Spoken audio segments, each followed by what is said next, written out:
Segala sesuatu yang bernyawa pasti akan mati, demikian petikan ayat Al-Quran.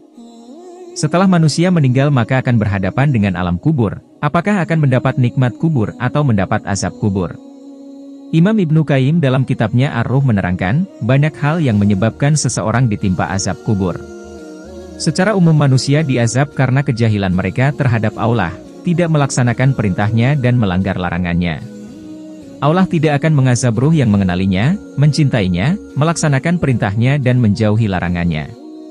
Barang siapa yang menjadikan Allah marah dan murka, lalu dia tidak bertaubat dan mati dalam keadaan demikian, maka dia akan mendapatkan azab di alam barzah sesuai dengan kemurkaan Allah.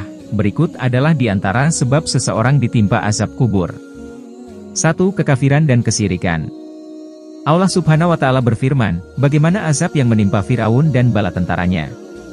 Dan Firaun beserta kaumnya dikepung oleh azab yang amat buruk.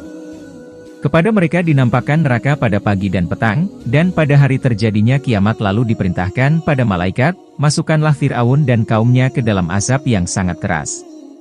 Quran Surah Ghafir ayat 45-46. 2. Manusia munafik.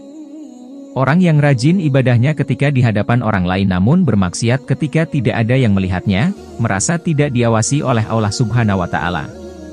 Ini adalah ciri di antara manusia munafik yang kelak akan ditimpa siksa kubur.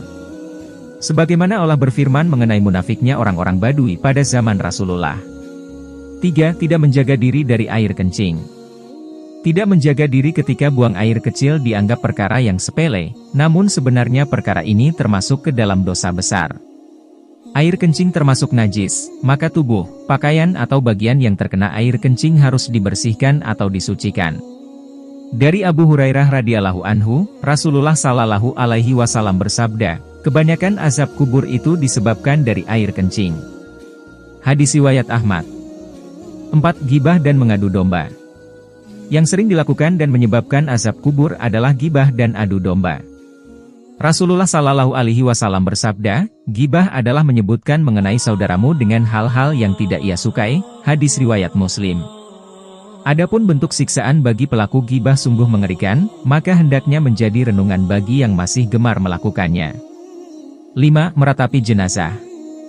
Berhati-hatilah meratapi jenazah, ratapan yang berlebihan menjadikan si mayit akan ditimpa azab.